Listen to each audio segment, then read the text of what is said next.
things more. Know yourself and we will win this war.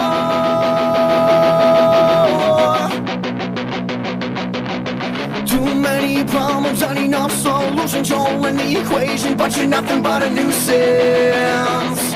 A nuisance. We're gonna change your mind. Look inside yourself and find hate, find fear. Your life is over here. You want to fade from time, reaching out from the inside your face. Well, it'll disappear with years.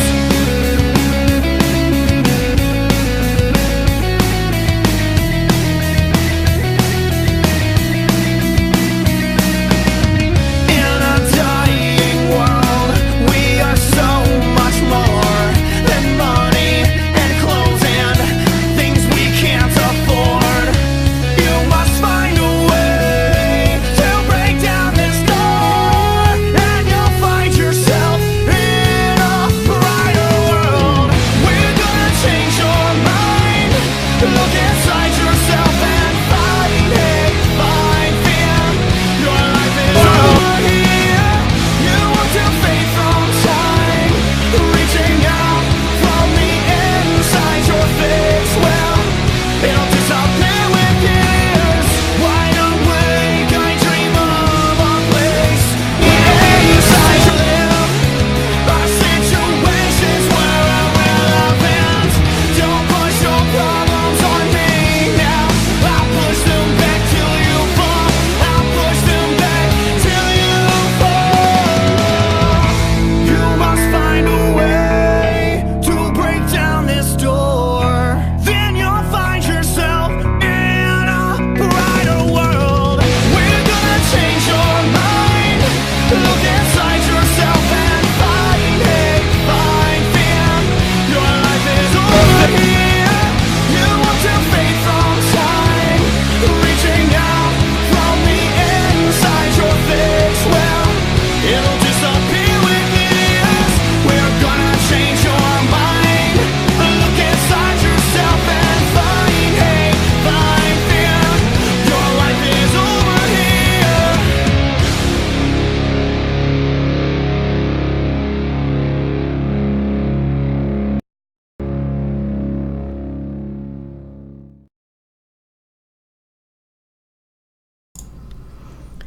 Alrighty, good evening everybody, and welcome to In-Game Round 3. You probably don't recognize this voice of the In-Game Podcast. That is because I am new to the show. This is going to be my first round. My name is Thomas. I'm joined by Colby and Blake. What's up, gentlemen? What's going on? Not much. So we've got a jam-packed episode here that we are streaming live. Chat is active. I'm keeping an eye on that. So if you are listening, feel free to say hello, and we will. I figured we can answer some questions in chat. You know, talk about something that chat brings up, and kind of interact with them that way if we'd like. If we've got some time, which we probably should. Alrighty, so E3 happened recently. Lots and lots of information and lots of new stuff coming out of it. Fantastic gaming lineup coming out of Sony. We've got a new Xbox coming out, an update for that coming out in 4K, a new Battlefield game, which I know I'm hyped about. I know Colby's hyped about. So we've got a really good show coming up. Yeah, I can't wait to, give our thoughts. I mean, especially with all these press conferences going on right now. What already happened. I mean, it's been a great weekend. Absolutely, and I've had this whole thing called work and haven't been able to catch a lot, but I have been able to view and look at a couple things. Why don't we go ahead and just kind of segue into some of the E3 coverage that you guys saw, let you guys talk about that, and I'll throw in my 2 cents everywhere I can. So, all right, Colby, what do you think we should start off with? Colby, your mic's muted if you're talking. Oh, wow, it was. I don't know. I think Microsoft probably took the ground the most with their stuff, so are there. And plus, I know you know more about that than I do, so let's go with that one. Yeah, I mean, the big thing that Microsoft announced was basically Project Scorpio. They're also with the Xbox One S, which will basically be a smaller Xbox that's releasing in August. Next year, they're going to be releasing Xbox Project Scorpio. For the people that are wondering, oh no, a new console, no, that's not what this is. This is basically going to be an Xbox One on steroids, is what I'm calling it. If you want my opinion, this is the console they should have released day one. 4K is their big thing. That's the one thing. 4K native games. They're going to be able to do VR. It's bigger than a terabyte. I don't know what exactly it is, but it's going to be bigger than a terabyte. You can play Xbox One games, but the problem is if you don't have a 4K TV, then it's not really meaning a lot. So, well, you're still gonna get the quality of the graphics. It's just later on when 4K TVs are more prevalent and more popular, you'll be able to go to that higher quality image. But I mean, there's a lot of 2K TVs out there now. 4Ks are being sold, so 4Ks are getting out there and becoming more popular to the point where we've got a lot of movies coming out in the higher definition frame rates as well. Right. No, I mean, there was a time that 720p, was the hit thing, and then 1080p came out, and people were like, oh well, that's gonna be. Well, I mean, and look at us now; we are far beyond 1080p. I remember back a couple of years ago, people were like 720 and 1080. There really isn't a difference, and now it's like, yeah, there really. Yeah, is. you look at 780. You go from 780 to 1020, and now to I broadcast. When I stream, I broadcast in 720 because I'm stuck there. Yet I play the game in 1440, which is it's a 2K resolution. Right. Yeah. I'll tell you. There's definitely a difference. I'll tell you this. Press conference wise, they didn't really do a lot. It was basically showing Xbox and Windows 10 exclusives. That's another thing. If you have Windows 10 and you have an Xbox One and you have a game on Xbox One, you can actually play your game on Windows 10 and you don't have to re-buy it for free. So I thought that was another cool thing. Obviously, that doesn't bother me because I don't play a lot of PC games. But we saw Gears of War 4, other Xbox exclusives that really didn't catch my eye. There was an indie game actually, We Happy Few, that really caught my eye, and I'm going to explain it the best that I can. It's basically a game where the government is basically giving you a pill to see what they want you to see. So your guy decides, and you can choose. You could choose if you want to take your pill or not.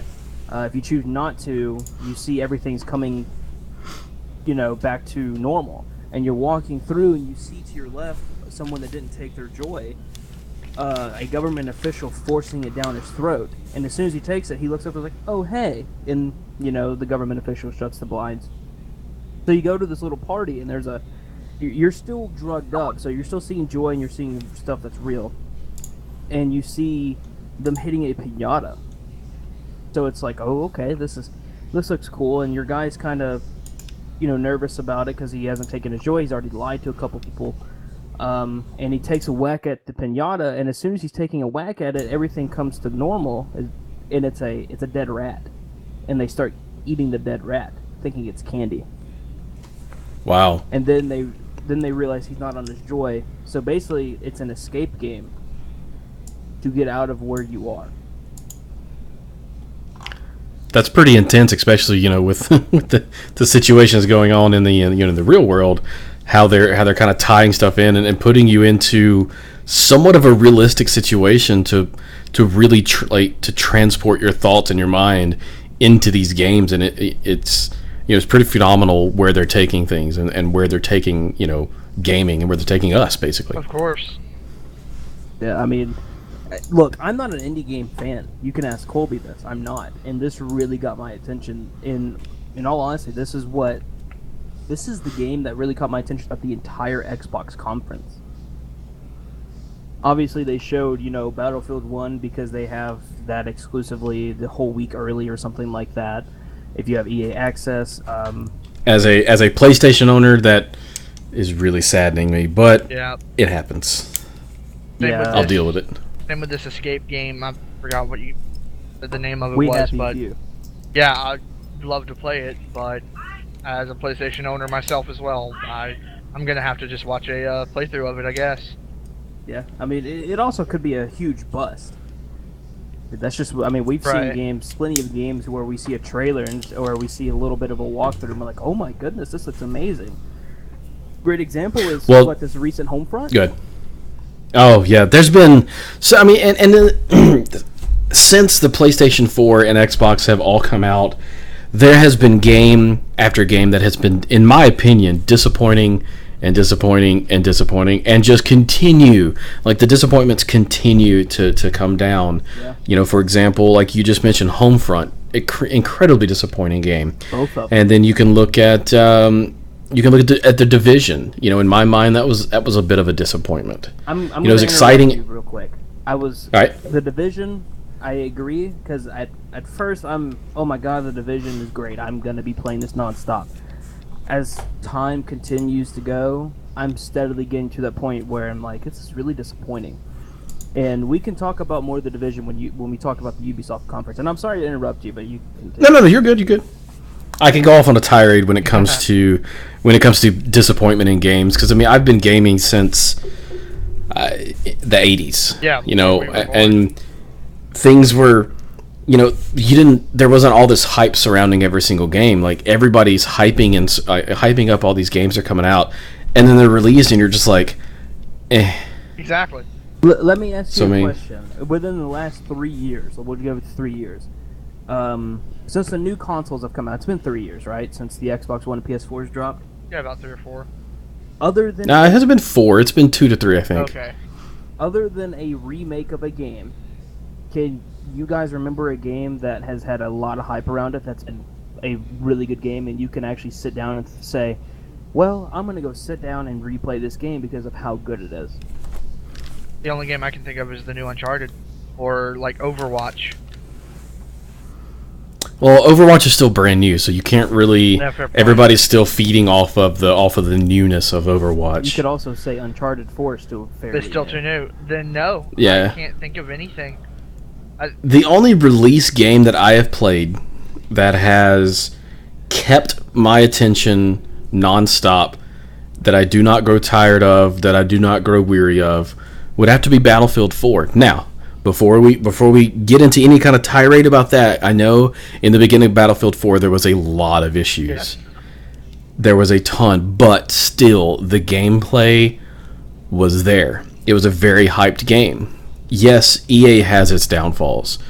EA can be an evil corporation, you know, at times. I mean, with all the DLC, but when you're looking at pure simplistic gameplay that I've experienced, that I've got to enjoy, I have the absolute most time spent in Battlefield 4. Right. I'm sitting here thinking of a game that I can just sit down and play over and over and over, and I can't think of one. I really can't. I think Fallout was incredibly hyped. Now, I had a lot of fun with Fallout. Both Fallout. And, you know, to flip it, you know, to think about a game that has been hyped, that I've been hyped the most about, that has had so much hype, that was the most complete disappointment. Hands down, the title of that one goes to Battlefront. Oh, yes. Yes. Yes. I've never really sat down and played a game and go, man, I want my damn money back. But that game, if I could get my $60 back for that, I would do it right now. And I am a hardcore, thanks, Dad. I am a hardcore Star Wars fan. I've loved every single Star Wars that have come out. I love the games that have been coming out. But the new rendition of Battlefront is absolutely horrific. Now, if we're gonna go off of that, of a game that I wish I can get my $60 back. Colby won't like this one, but for me, it's Assassin's Creed Unity. I stopped on the Assassin's Creed line. I stopped at I think it was before Brotherhood, so it's been a little while. So you stopped at 2. Yeah, you stopped at 2. You stopped at the second one. Brotherhood is the best one. When you're able to take over an area and claim it that as your home and kind of build it up and stuff like that, that's the last thing I remember from Assassin's Creed. That was when you went and captured Monte Gioni, the villa. Yep. Now, Star Wars Battlefront, now they had to rush that game because they wanted to release it while the movie was coming out, which Right. all around, like, that's awesome. It's understandable. But I understand wanting to build on the hype and to build on the success of a movie because you're going to sell more and make more. Right. But when you tell your team to cut certain things out of the game, yeah, no. there was only, 4 maps? You had Hoth, Endor, the lava map, and Tatooine. Yeah, that was it. And Yeah, if that was you it, bought- 4 maps. And if you bought it, but like in the first 2 weeks, you got what's the Jakku. map called? Jakku. Jakku. You got that, which it wasn't that great of a map at all. It was basically a ship junkyard. So, yeah, I mean it really wasn't that good, and then it lacked the single player stuff. I can tell you now, if you were to put Conquest in that game, I'd be playing it right now. Yeah, Galactic It was- Conquest. It was pathetic, It to be really perfectly was. honest. They did not add a single player because they wanted to put the game out before the movie and around the movie. So, Oh, but you'll get single player, but it'll be download content. Yeah. We're not saying that has happened. I'm just saying that's the mindset of the company, well, unfortunately. they've already said that in their second Star Wars Battlefront, they're going to put single player in there, and I've seen them. I would say hope that's- so. That's one of their disappointments. But I knew right away, it's EA and it's DICE, that they weren't going to give us a lot of content. In my opinion, like with Battlefield, they never give you a lot of content until the DLCs come out. And they release a crap ton of DLCs, don't get me wrong. But, I mean, Star Wars Battlefront, 4 maps. Depending on what game mode you played, it was 4 maps.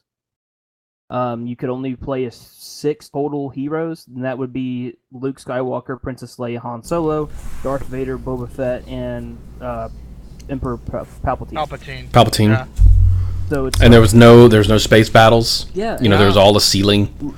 I don't. It's like they halfway made a Battlefield style game in the Star Wars theme, but still neutered it even more, even worse. So it was it was just bad. I And, want go on, Blake. I was gonna say, here's the thing. The Star Wars side of me really came out. Me being a Star Wars fanboy, seeing all this stuff and hearing about all these things, I'm like, no, you know what? The game's gonna be great. The game's gonna be great. And I said that until Right. it came out, and then it came out, and it's just like, man, this game is fun, but there's just no content. And I want to even say the aspect of it being fun wore off really quickly. Yeah, that wore off extremely quickly for me. One thing that really annoyed me about the hero aspect, and I said this in our last episode, was the fact that someone could have a hero and have 1 health, and he could hide in the back of your map, and since he doesn't want to lose his hero token, and he just sits there. Okay, well, maybe I'd like to play as Darth Vader, or maybe I'd like to play as Luke Skywalker, but since you're sitting in the back and not helping the team out, we're losing and they have 5 Luke Skywalkers coming at you. By the way, it's not all at once. I'm just letting everyone know. Not all at once. I bet people are like, 5 Luke's what? Mm-hmm. So that's one of my big issues with the game. Not to mention, if you don't play it all the time, you can't really just pick up the game one day and have fun with it, because there's people that grind the game and they know all the cheap little crap moves, or They know how to get their edge. Yeah. So it's like, oh, well, not playing this anymore. Yep. Now, I know Colby has a lot to say about Star Wars because I was the one, him and I got into countless arguments over it. Yeah, I was really, really disappointed. I really wasn't hyped for the game. I didn't actually think about buying it till after the beta. And, even Tom here can back me up. We had multiple conversations, me and him, about how I wasn't looking forward to it.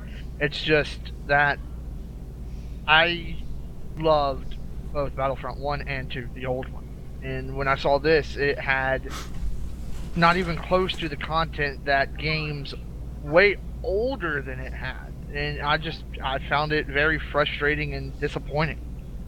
And, well, the gameplay was fun.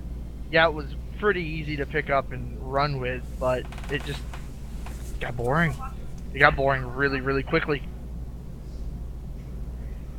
Yeah, I 100% agree with you on that one. I played it maybe 3 or 4 days with my uncle on Xbox, and it was just like him and I would get frustrated, and we're just like, all right, we'll just wait for something else to come out, and that's when the Division hit. So we're like, oh, the Division.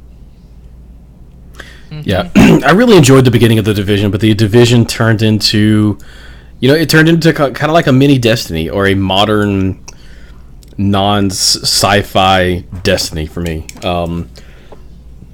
I like the premise of it. I enjoy the storyline of it. I played it all the way through, got to max level, played in the Dark Zone, had a blast, but one day I just didn't go back to it, and I haven't been back to it since. Much like Destiny, I never got back to Destiny. I never got back into it, to enjoy it. I've had a lot of friends saying, "Hey, come back to Destiny, come back to Destiny," and I mean, eventually I might. I might give it another try, and because apparently they fixed a lot of issues that I had with the game, but I mean, it's for the simple fact that they, and Battlefield 4 did this. Battlefield 4, it took them almost a year to create CTE, which is the community test environment, which actually just ended because they were preparing for Battlefield 1.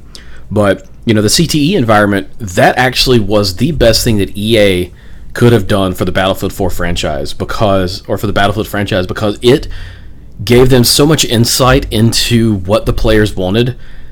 And let them actually fix the game. And after the big patch came out for Battlefield 4, the game was completely different, so much better. They fixed so many things, so the game became even more fun.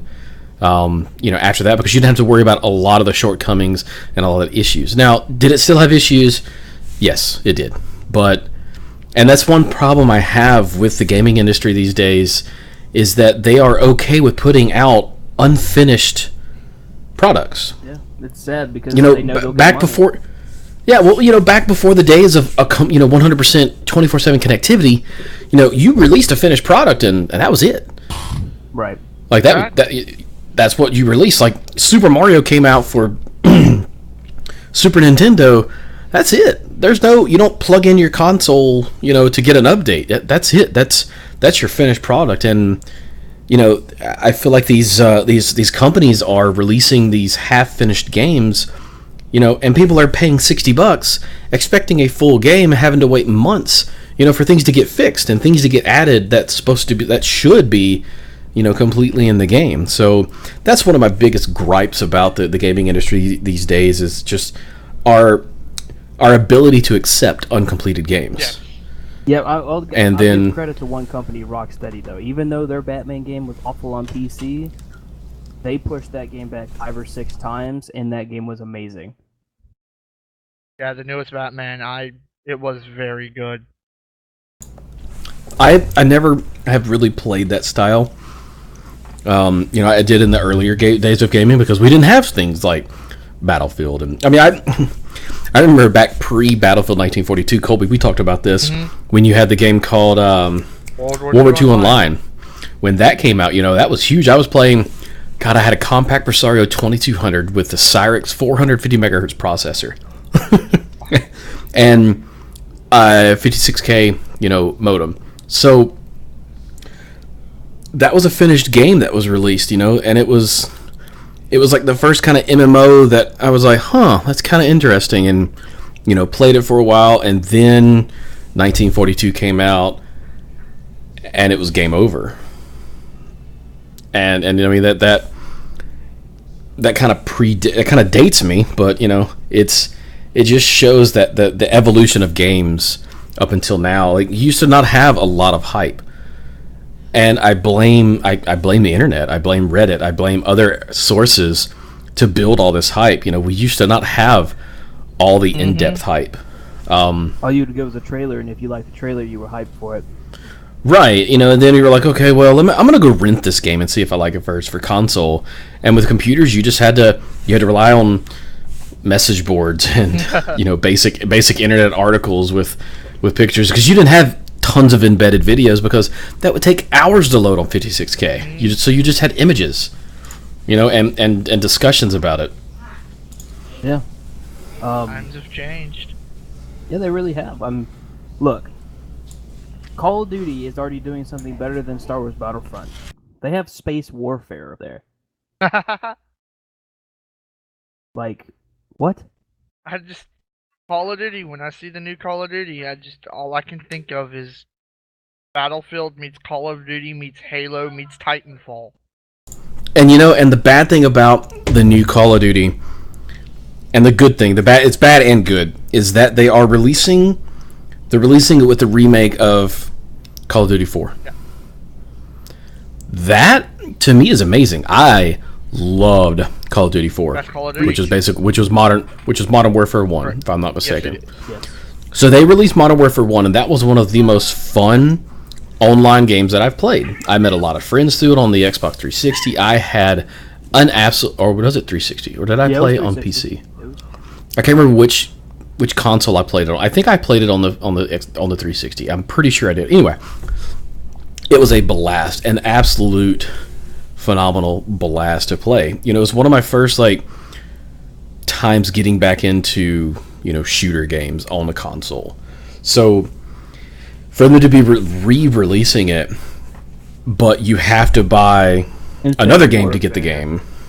Yeah, it's like I feel like a lot of people are going to be buying the new Call of Duty just to get the remastered Modern Warfare 1. I think we will see more players on Modern Warfare 1.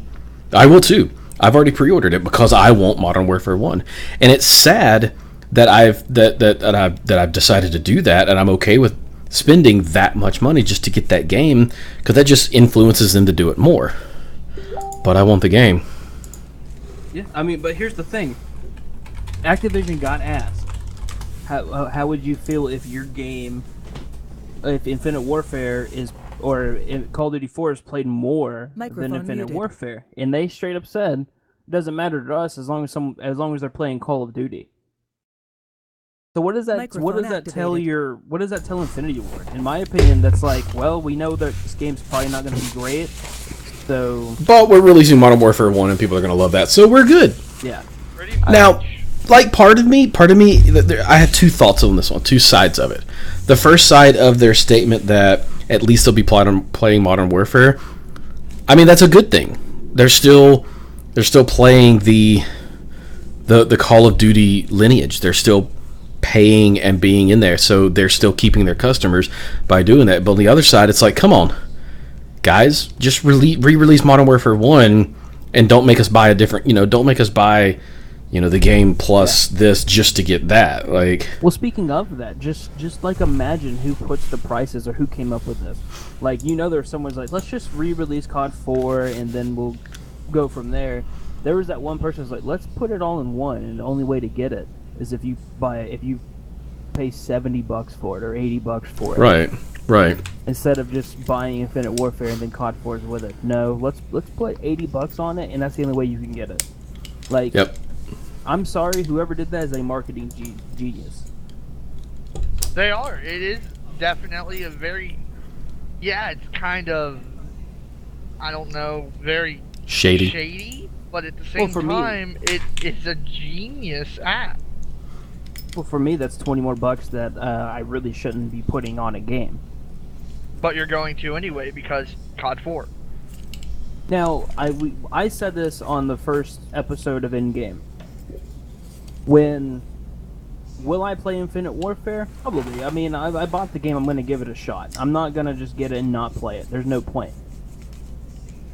Will I play Call of Duty 4 more than Infinite Warfare? Yes. Mm-hmm. Oh, yeah. I'll definitely be playing it because I liked Modern Warfare 1. I had a blast playing it. Well, what I don't get is why not just release the entire Modern Warfare trilogy? Re-release it. They're doing it on 360 and PS3. They're doing that. But why not do that for the remaster them all? Do what Halo did with the Master Chief Collection. Why not do that? I agree. But, unfortunately, they have their gurus that sit around the table and make the decisions. Yeah. Yep. Look, let's talk, speaking of Call of Duty, let's talk about the Sony or PlayStation press conference. All right. Look, I watched it. Colby, were you able to look at any of it? No, I was not. When the Sony one was on is when my internet decided to, kill itself. Right. I will tell you this, as a just a fan of gaming, the theater they were in, they had an orchestra under the stage and everything. I'm thinking, It gave me chill bumps. Oh my goodness, we're about to see PlayStation's about to bury Xbox. Like I'm sitting there, oh my god, like this is about to happen. So nothing really happened. I mean, they basically were pushing VR. They didn't say anything about the PlayStation 4K. It was nothing but, this is VR. You can play these games on VR. Here's a few games for PlayStation. By the way, see, for me, I was gameplay, incredibly excited over it. We saw gameplay of the new Final Fantasy on Xbox and just saw the trailer on PlayStation. So I'm really confused about that. And then we saw, what's his name, Norman? What's his last name? Norman what? We saw Norman Reedus. So, and a little backstory on that for the listeners that are tuned in now, that will be tuned in later listening to it. The director of oh gosh, what game did they create, Colby? What did they? Don't know. Kojima. Kojima was the one that made. Hold on, I gotta look this up. Kojima did, like Silent Hill. Yeah, Kojima is the and he was gonna be the canceled Silent Hill, which was PT. Yeah.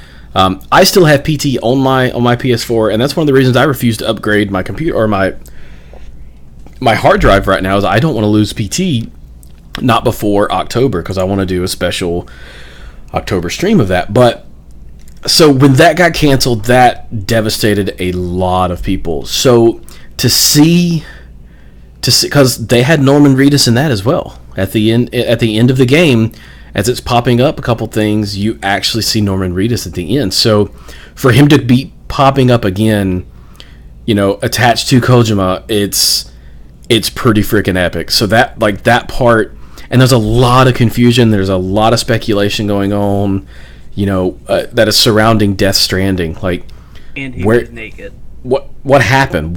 How'd he get there? What's up with the kid? Like, there's so much to talk about, and Kojima did a damn good job on just teasing us with what he teased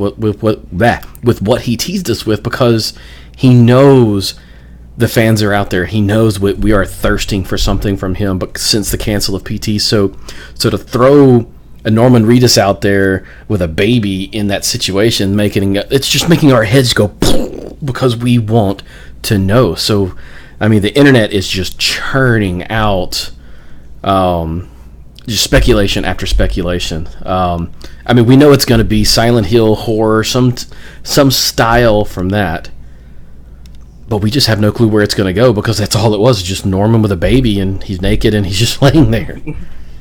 Well, I totally forgot a few things from Xbox. They had Final Fantasy, new Resident Evil, and then Halo Wars 2 got announced. And there's a beta for Halo Wars 2 right now. But back to PlayStation. Oh, wow. Look, the only game that caught my attention that wasn't VR was the new Spider-Man. Yep, and I actually, while we talk about that, I actually have the YouTube channel, the YouTube for that. Oh, nope, that's Battlefield 1. Insomniac Games is making it, I'm pretty sure.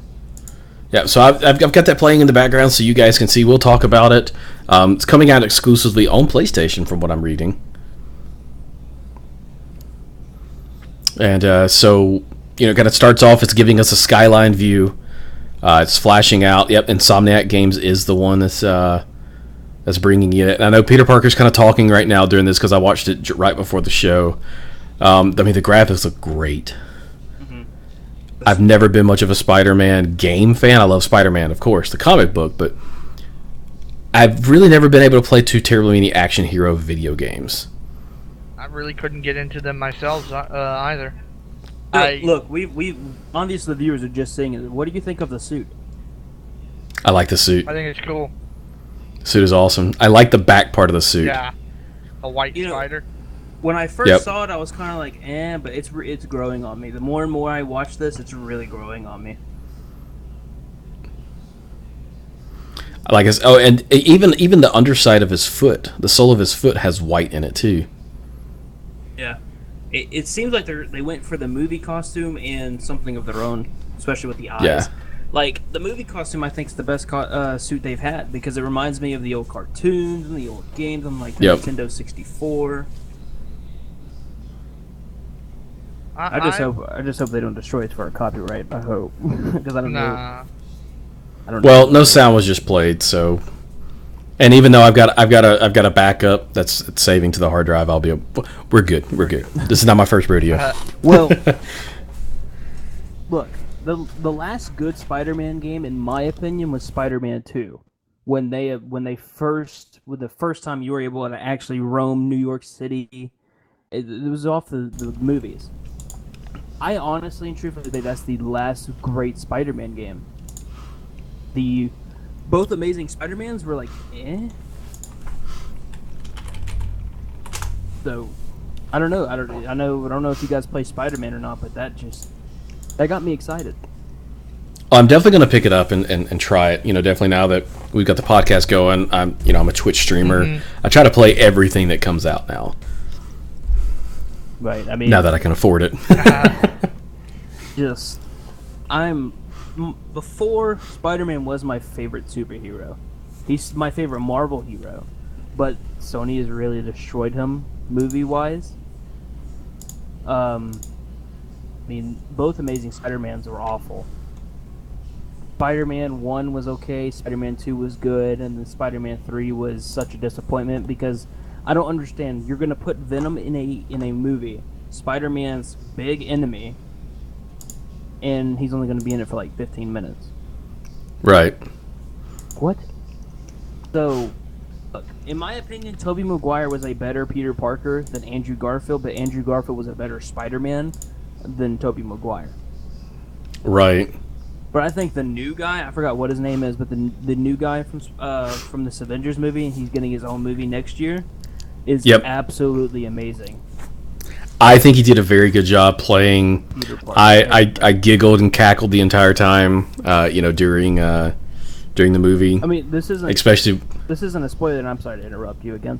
Whenever Winter Soldier went and punched him, he stopped it. He's like, "Is that a titanium arm?" Like, I don't know why, but that just made me chuckle. I mean, he was your typical teenage kid that is, thrusted into this superhero situation with all these people, and he's like, oh my gosh, holy crap, oh my god. I mean, it was that's how I imagine a typical, like, 15, 14-year-old kid would be, if he got grabbed by Iron Man, the whole crew. Like, I was just like, I'd be like, oh my god, kind of thing. Right. Well, it was still need to see that movie. I mean, he stole Captain America's shield. Big fan. See, I was Team Cap, so. I wasn't. Yeah, I still need to see the movie. Oh, dude, you're missing out. So we don't go off onto a side note about a movie. We can. Why don't we just segue into something that we've been talking about a little bit, but let's actually focus and talk about. I think we need to talk about Battlefield 1. Yeah, we can. Because I know that's something I'm anticipating. Colby's anticipating. A lot of people I know are really, really excited over this, and I just clicked the wrong button. There we go. So, let me put it this way. During the live event, the Battlefield Squads, as they named it, which is interesting. I kind of like that they called it that. I'll put it this way. Blake sent me a text that just stated, "Oh my god." That was it. All caps. And I texted him back going, I had the exact same response. The attention to detail on Battlefield 1 is absolutely insane. This trailer doesn't really show it perfectly, but just a tiny little attention to detail that, well, even Blake pointed out to me, which I didn't realize until after I saw in a YouTube video. If you go prone in a crater from a grenade or a tank shell or a bomb, and you start, crawling around, your character model and your gun gets dirty. When it's raining water pulls on your gun and your suit. It's insane, the attention to detail in this game. And don't even get me started on the play itself, because I would be here for hours. It's insane. The only word I can think of. I know I'm excited for it. I cannot wait. You know, watching the gameplay trailer right now, and I mean it's going to be fun. It's a needed break from all the modernization and all the modern fighter war games that we have, to be going back to, World War One. You know, biplanes. I mean, come on, biplanes. Mm-hmm. That's something. I mean, something I'm excited about. Like I can't wait. You know, tanks actually being scary again. Yeah. I mean, just the fact that, we're getting to see, it's just a break. Like you said, we're getting it with this futuristic stuff. I've never been this hyped about a Battlefield like I am right now. Like, the big thing, and I'm really one to say that I look for small details, like the blimp. I don't know what it's called, but the war blimp up in the sky. It does not matter where you shoot it down. It will fall wherever you shoot it down. There's no one animation for one area that it will go down. So you're going to put it in a village, it's going to fall in a village. If you shoot it in the middle of an open field, it's going to fall in the middle of an open field. And it destroys... And it turns into cover. You can use it for cover. Destroys anyone under it and destroys all the buildings. I thought that's just something so small like that gets my attention. It's just like, wow, I want that now. And it's fully controllable. It's not on rails. You have a pilot in it controlling it, and you have people in the gondolas all around shooting all the guns. It's it's insane. And I was watching before we went live. I'm going to name drop a YouTuber. Everyone go like his videos. Level Cap Gaming did a in-depth, talk about all the different guns that were in the stream that he took part in. He was on Team Stone Mountain 64. Another YouTuber, great guy. Something that I like as a person that does a lot of sniper rifle, gameplay in all of any shooter. Ask Tom, ask Blake if there's a sniper rifle in it. I will try it at least once. They did something completely different with sniper rifle. There's a zone, not really a zone. There is a range that if you shoot, you can get a one-shot body shot. There is, when you're looking at the damage model, it is a flat line, and then it peaks, and then it goes back to where it was. That peak is the range in which you can get a one-shot body shot, which is new to Battlefield, if you're playing core, not hardcore. Hardcore, anywhere waist up, is a one-shot kill, no matter the range. Yes, yeah, I'm a straight-up hardcore player. I do not like playing core. I've played hardcore since hardcore was able to be played. Same here. I am a hardcore player, but this letting snipers have one-shot body shots in core, it kind of gives the sniper a reason to not stay miles away, because here's a little bit of history. I don't know if there's not enough information in the game, but back in World War I, you didn't have the monster scopes that you have of nowadays. You had the greatest scope ever created was an American scope, which was a 6 times magnification. That's about just a little bit over of what a modern ACOG is if you're looking at Battlefield 4. Microphone activated. So that kind of gives a sniper a reason to not stay way back in the back, but also not be up on the front lines. It gives them that sweet spot, as Level Cap was saying. And I'll probably be playing a little bit of core, because I will be getting on PlayStation. I'm also thinking about getting on PC. I will definitely be able to talk about both. But that's awesome. The balance between semi-automatic rifles and submachine guns, I feel it is perfect. One isn't more powerful than the other. Blake, what do you think, since I know you watched it as well? I can see myself playing this game a lot, But the problem that could come up is if I'm playing by myself. If I'm playing by myself, then we could possibly see me not really playing it a lot. But if I have friends, I will definitely be playing that a lot, which I know myself and my uncle and I know and a few other people have already been talking about playing this a lot. Like I said last episode 2 weeks ago, if you can get rid of some of these small things where, like, if you're in a plane and they can shoot you out from the runway, like stuff like that, that's really annoying, then I'll probably play it a lot more. They already showed that. You air spawn back behind the battlefield. Well, then there you go. I mean, I'll more than likely be playing that a lot more. There's a YouTuber that recorded his gameplay while at the live event. I forgot his name. It's either Pony Lion or Lion Pony. He spent the majority of the 3 matches in the air, and when he spawns, you spawn a good distance back, where you have time to, gain altitude if you want to have some altitude. Have time to line up your bomb runs if you're in a bomber. It's balanced. It's very balanced. And another thing, because I've done a lot of background research, you no longer see tanks just lying around on the battlefield and you hop in them. You spawn as a tank crewman. It is a class. Vehicles are a class.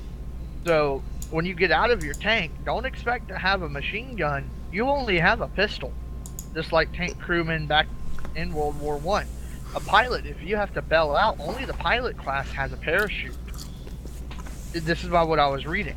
So if you need to bail out of your plane, you're only going to have a pistol. So, right. And here's the cool thing: vehicles. So there's no taking airplanes to sniping positions, Nope. A mile above not. the map, jumping out with and having your 50 caliber sniper rifle. Nope. And another thing, vehicles no longer just magically repair themselves. A tank crewman or an aircraft pilot. Let's use the airplanes because theirs is a little more complicated. You have to land a plane and then activate a repair ability, which can take. It repairs, I think I was seeing 20 points of health each time you activate it, and it takes about 10 seconds, 5 to 10 seconds to complete, and then after that, then you can take off again. But within that time when you're repairing, you can't shoot, you can't move. This applies to tanks as well. So if you need to repair, you need to drop back, find some cover, repair, and then move back up onto the battlefield. So no more just seeing vehicles auto-heal. Right, somebody taking a torch and just holding the torch to it. Nope. As a gunner guns people down, near them. There is no more engineer class. There, and another cool thing I like is compartmental. I can never get this word right. Compartmentalization. Yeah, damage. So if you're in an airplane, I can shoot, say, your left wings. The airplane will constantly want to be rolling to the left because you have left lift or less lift on the left side. So if I damage your left wing, you're gonna have to be constantly fighting trying to roll the plane back to the right. In a tank, I can blow your left tracks out, so you can't go forward. You can only turn. You spin me right around. You can pretty much be the name of the game there. You can damage engines to where tanks will be immobile until you repair the engine. You can still shoot, but you can't move. And I don't know how engines work on aircraft yet, but I saw it was a quick little tidbit, but where someone shot an engine gondola off of the behemoth, the blimp or the Zeppelin. So I don't really know how that affects the Zeppelin, but just compartmentalized damage is a thing out in Battlefield. So I am really excited to see how that works. I am too. I'm definitely looking forward to this one. Go ahead, sorry. It's nothing to do with the game itself, nothing to do with gameplay.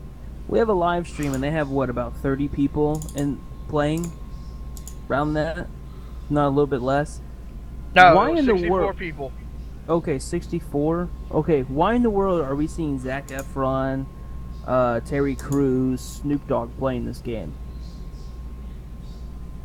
I don't look. They'll never pick up that game.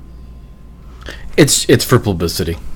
That's all it is. That's all it is. I get It's that, a publicity but thing. Why not put a YouTuber in there or put someone that would actually play the game and actually really want to, buy the game instead of someone that's the only time he'll ever play that game. It's like I said, it's just publicity. That's it. I mean, that's all they're doing. And I've got nothing wrong with it. If that's how they want to do it, that's fine. Like it's no. I'm going to play the game no matter what. It is cool to see these guys come in and play, but I mean it's no skin off my hide for it. Well, that's like a couple years ago, MLG got Des Bryant to play on Xbox Call of Duty Ghosts with them. That way MLG could get more viewers. Like, it's annoying. Yeah. I don't get it's a publicity stunt, and I get that's what they're doing by doing that. But why not just put someone that would actually really enjoy well, I'm not saying they didn't enjoy it, but actually would put the time and effort into playing that game.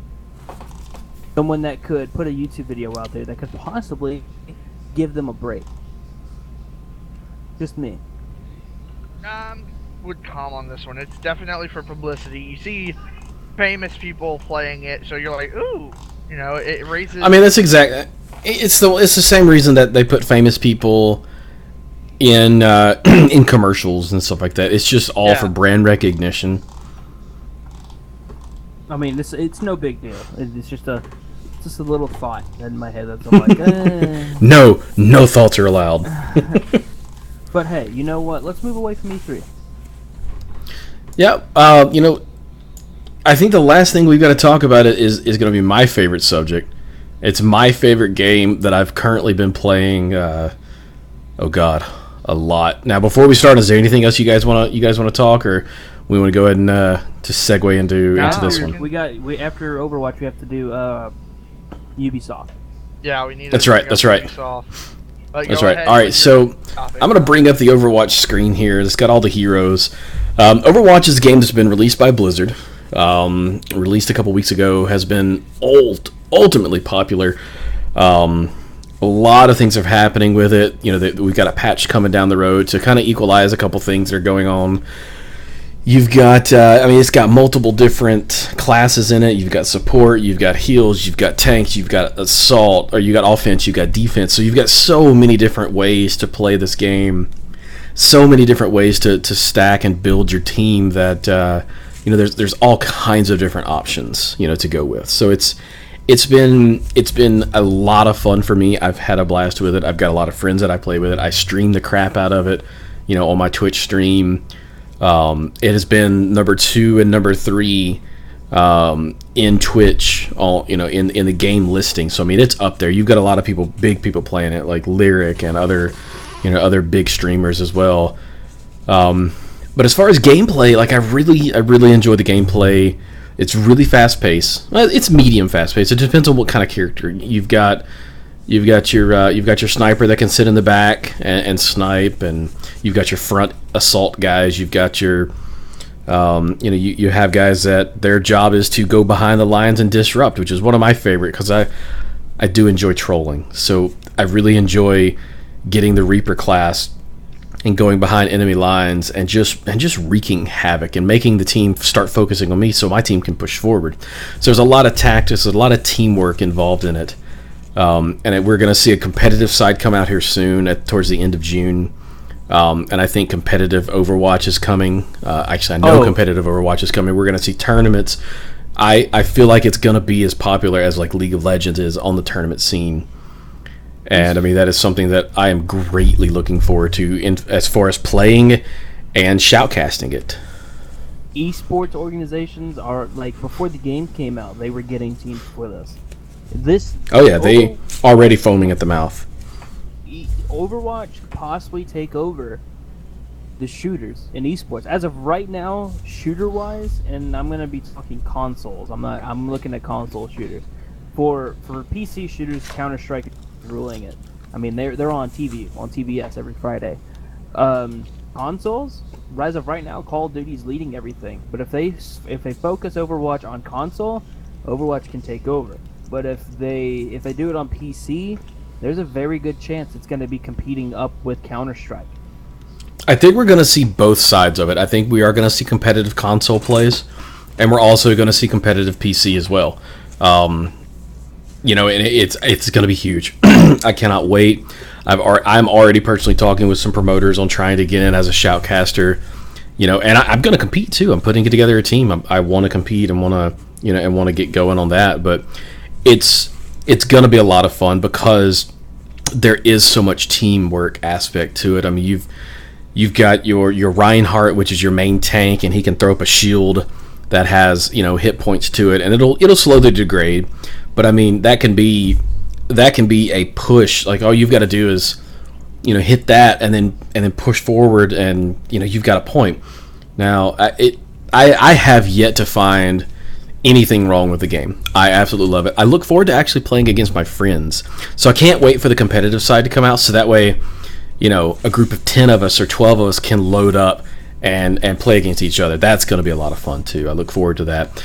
And another cool thing, and this is just an offshoot, kind of random kind of thing. On one of the maps, there's a basketball goal, and there's balls laying on the ground, basketballs, and you can melee and hit these balls and knock them around. And so it is possible to score a goal and to make a hoop in the game. It's incredibly difficult. But I actually did it the other day, and I screamed and squealed like a little girl when I did. It was great. But it was just absolutely, so just kind of some, you know, simple things like that just make it entertaining. Yeah, you know, I played the beta. I don't own the game yet, but the only complaint I had was the Reaper. But other than that, the game was balanced. I love playing the Reaper. The only thing I disliked about the Reaper is the fact that you could outplay the Reaper, and all he had to do is throw one of his abilities, and you can't shoot him. So well, you've also, I mean, there's a lot of classes that can do that too. Well, and also the fact that once the Reaper gets a kill, he can actually gain health from the person he killed. Yep, he gets 20 hit points back. So it's like, it's because I remember I forgot what it's called, but the girl that's really fast and she basically like teleports. Who is that? That is a Tracer. Yeah, the Tracer. I was a Tracer and I was going up against a Reaper. We literally fought for 5 minutes. I would get, you know, attack him and he would kill someone and he'd get health back, and it's like, dude, die. Yeah.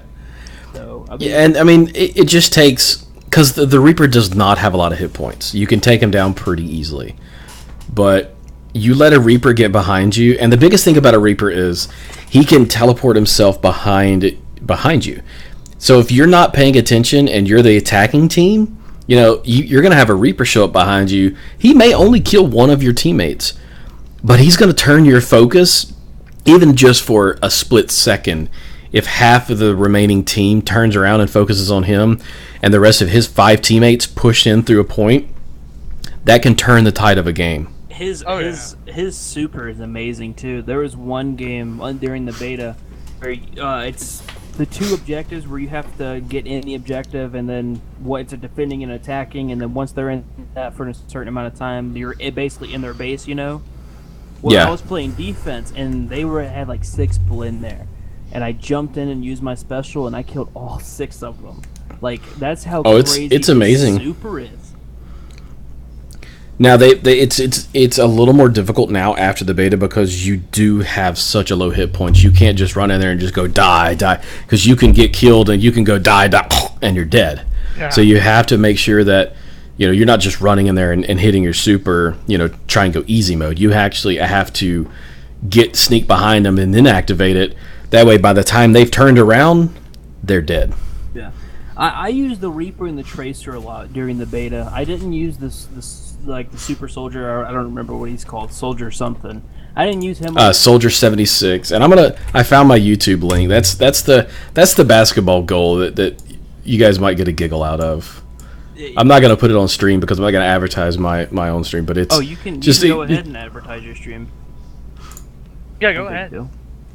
Well, here, I'll add it as a URL. You guys can watch it and we'll play it on it. It's just funny because of the way it happens.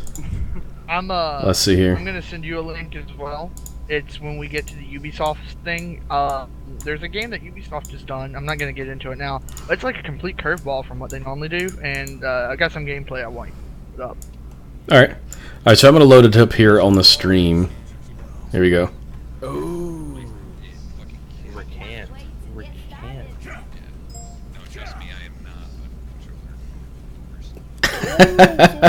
Did I just do that? So it's simple things like that just makes the game entertaining. Like just simple, like silly little, shooting a ball in a hoop by smacking it with the butt of a gun. Did I just do that? Did I just do that? All the bass went out of my voice when that happened. Did I just do that? Your eyes. It's like I turned into Peter Parker in the previous movie. Did I just do that? Yeah. Yeah, but I will say I definitely think Overwatch can take over in the esports world for shooters. I think it can too, and I'm excited, and I cannot wait to see, where it's going to go, and go from there.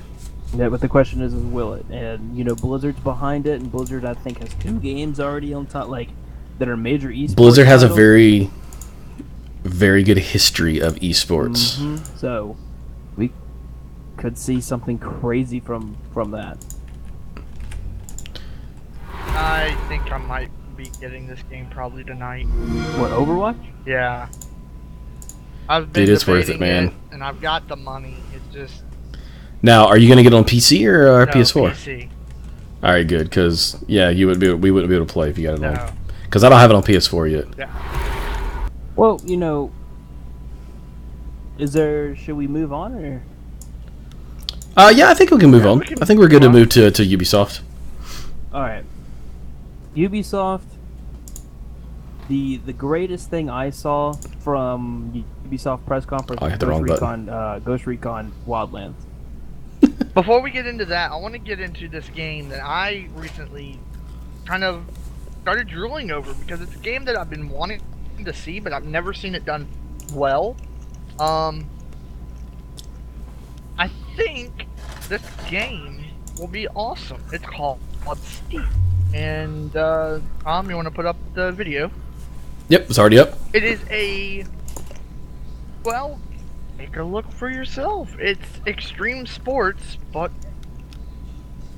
on mountains. Best way I can explain it. Think of the game Skate, but with snow and paragliding and wingsuit. It's just I don't know how else to put it. Yeah, I have something funny to say while this trailer is playing. During all of E3, Twitch chats and YouTube chat is ruthless. They're savages. Oh yeah. So, all I saw during Steep was Rip Tony Hawk, Rip Skate, Rip Tony Hawk, Rip Skate. Yep. During Battlefield, Rip COD, Rip COD, Rip COD. Yep. They're savages. It's so funny. And then during the Microsoft, during Xbox conference, Rip Sony, Rip PlayStation, Rip Sony, Rip PS4. During PlayStation, Rip Xbox, Rip Goodness. Rest in peace, everything. Yes. But just look, it has, since there's no audio this, I'll explain what this first person style view is. I'm kind of watching it as a little delay because I'm watching it through the stream. It's called GoPro view. So it's not actually at your eyes, it is above as if you had a GoPro mounted on your helmet.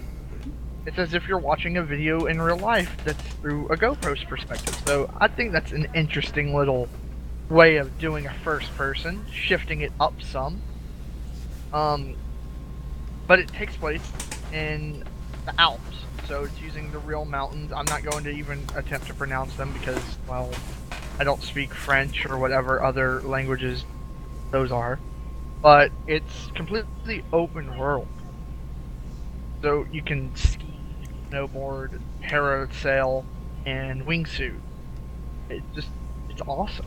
And by what I saw earlier is, like, if you're, a skier or a snowboard, you can attach your skis or snowboard and actually walk up a hill. If you stop somewhere and you want to go back to somewhere a little above, you can, if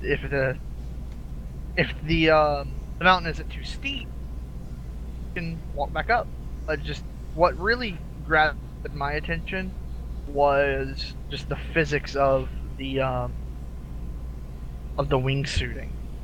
And just like Skate, ragdolls galore. So watching the gameplay and you'll see someone wipe out and they just start tumbling. So I think when this game comes out, we're gonna have tons and tons of ragdoll compilation videos up on YouTube. Probably gonna be rated. Oh, he just went tumbling. But So if I'm not mistaken, Ubisoft is actually the one that made. Oh, it's the GTA-like game. What Watch Dogs? No, not Watch Dogs. Hold on, I've got it over here. Hold on, let me go. Just Cause. Didn't? yes, Is that who? no, that's Square Enix. Are you sure? Yes. I think Just you are Cause talking. is I think you are talking about Watch Dogs if you're one Ubisoft. No, I was definitely talking about Just Cause. I just could not remember who. Yeah, it's Square Enix. Because the wingsuit that I just watched really reminded me of the wingsuit in Just Cause. But yeah, so snowboarding looks cool. And there's a cool thing after you get done with, slope, you can, hit the pause button. Really doesn't pause, but then you can go to an instant replay and see it in the perspective of everyone that was around you when that happened. So like, here in a bit, they jump off this massive jump, and a wingsuit guy flies under them. Paraglider is over them, and then there's a skier and a snowboarder doing, backflips and stuff. There was so much going on that you can go back and watch it again in a different perspective. Oh goodness, I couldn't do GoPro view. That made me dizzy. He did a front flip. That made me dizzy. Yeah, so it's awesome. It's amazing. That does actually look pretty cool. I like that. Look, I'm just gonna say But this right here, now. look. Oh my goodness, please no. So they now go back and show you again, but in slow motion, different perspectives. And the cool thing is, if you just made a sick jump, you can make you can put it up on the game servers and make that a challenge, either for friends or just the open lobbies. So like, you can set a challenge, do like double backflip off this mountain or off this jump, stuff like that. But see, look, you see the wingsuit guy go under him? This is a reminder to the stream, we're delayed seeing this, so we know that you're Yes. ahead of us, and just in case you're like, what are they talking about? Yeah.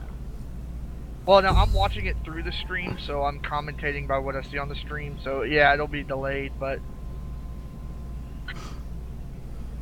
just this entire game looks. I like it. Now, I'm looking at it from this way. Ow, that looked like that would have killed him. Looking at it this way, how much replay value would this have? Because There's no end game.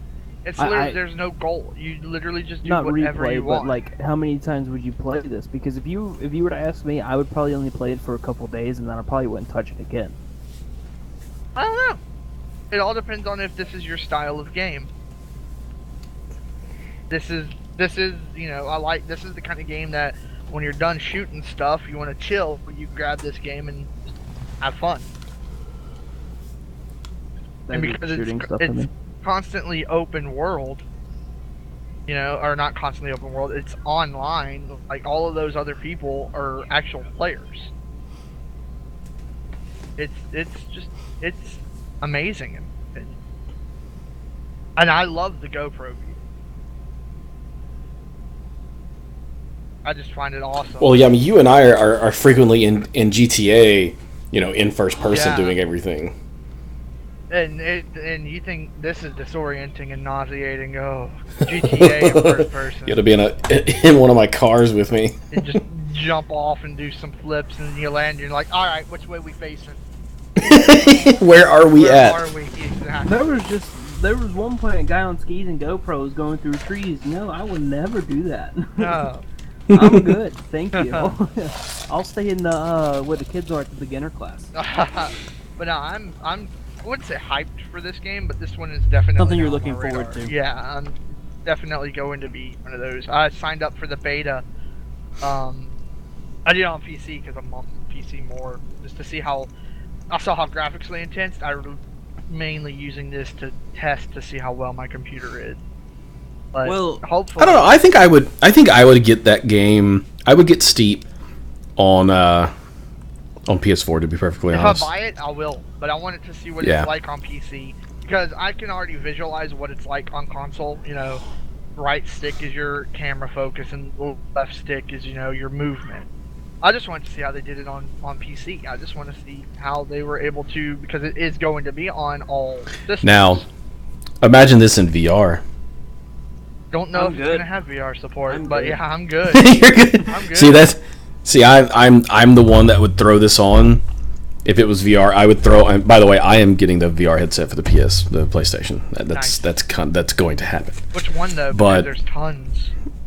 The official Sony one that Sony's releasing for $299. Okay. I would be the person to throw on the VR headset and play that type of game in first person in VR mode, going whoa down a freaking slope, because I'm an adrenaline junkie. Yeah. I would die. I would die. Like if GTA was able to play on that, I would be like, heck yeah. Yeah. Well, speaking of GTA, Watch Dogs. Has anyone seen the new Watch Dogs? I'm actually looking forward to it. I think it is a lot better than the first one. Look, the parkour mechanics look fluid and great. Yeah. The little bit of gameplay they showed looked fluid and great. I mean, the fact that you can choose your way now of you can go in silent or you can go in there guns blazing. Or you can even not go in and use your tools the entire time. Yeah. I think what ruined the first Watch Dogs, this is for me at least, I felt like I could not connect with my character.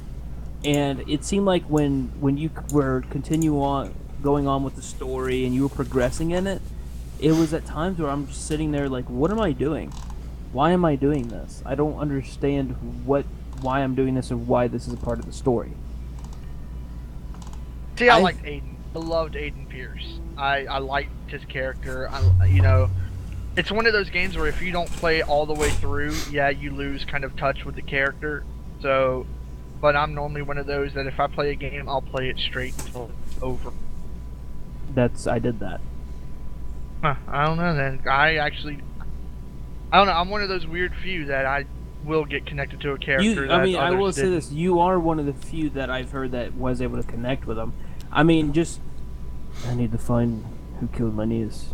Well, I looked at it as more of it was a way of getting revenge and avenging his family. I kind of created a story. I gotta get my family out of here. Man, I can't do anything. He but in betrayed the same me. way, look at another Ubisoft title. Look at Assassin's Creed Unity. No one could really connect with Arno, yet I did. Worst Assassin's Creed they've ever made. No, worst Assassin's Creed they ever made, in my opinion, was 3. Completely disagree. Connor was. I abstain. Connor was too whiny. He whined and complained about everything. So was Black Flag. He complained about everything in that one. Yeah. Actually, no. Let me rephrase that. Black Flag was the worst Assassin's Creed ever. Best pirate game I've ever played. Worst Assassin's Creed. Unity and Black Flag are tied for the worst. Good games in their own, due to if you just take it off gameplay, but storyline, I still think Black Flag and 3 were probably the worst. I disagree with gameplay. I did not enjoy any of the gameplay. I loved both of them. I loved the pirate ships. I loved going around having to upgrade your ship. I loved how fluid the parkour was. And this is what's crazy. 3 is probably my favorite Assassin's Creed. B3, I felt it had too much filler. It had plot holes. It had a story in which there was really no story about Connor. It was just about helping with the American Revolution. It was more of ending Desmond or finishing that story than it was about about Connor. The modern day was good. I did like the modern day in 3, but actually playing as Connor, no. I felt like there was no character development. Look, we can get away off of this because you and I can go on all hours and hours and go in circles. Yes. The fact No, I'm not lying, Tom. Him and I have literally gone in circles for hours and hours before Yeah. about stuff like this.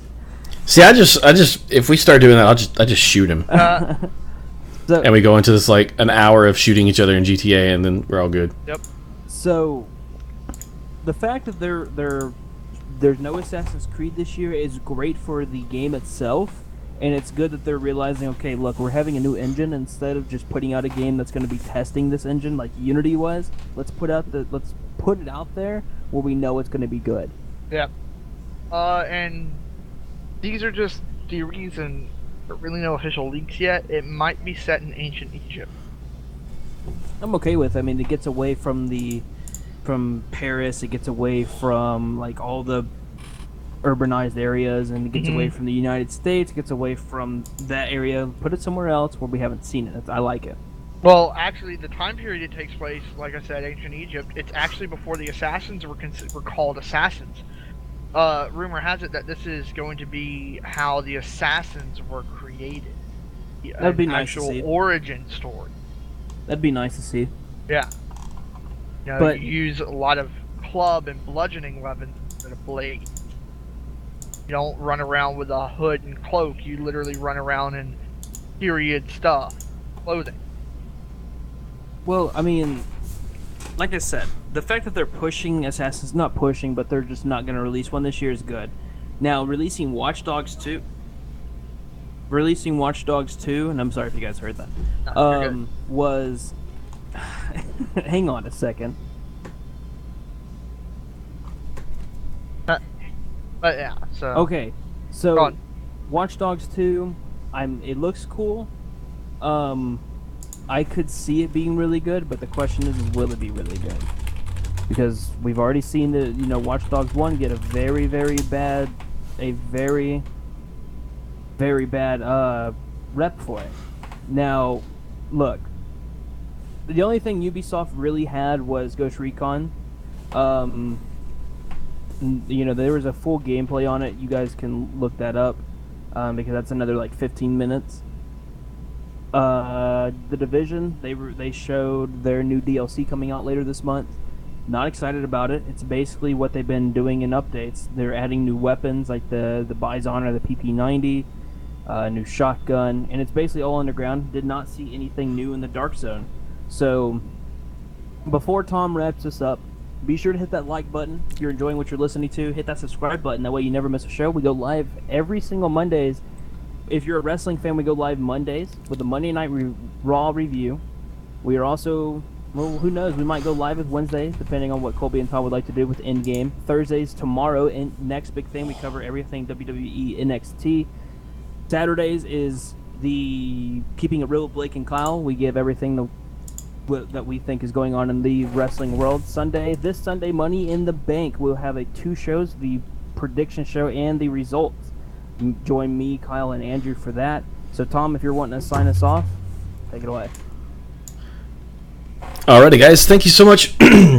Wow, as soon as I start talking, my throat's like, So that's going to wrap up tonight's episode of Endgame Round 3.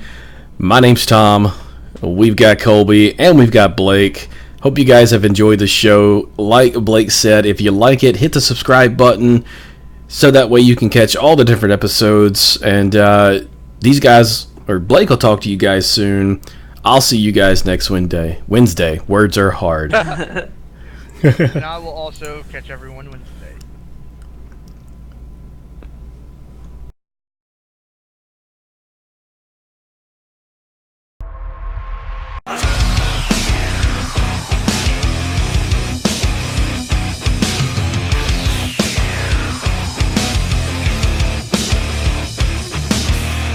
You play your role, doing what you're told.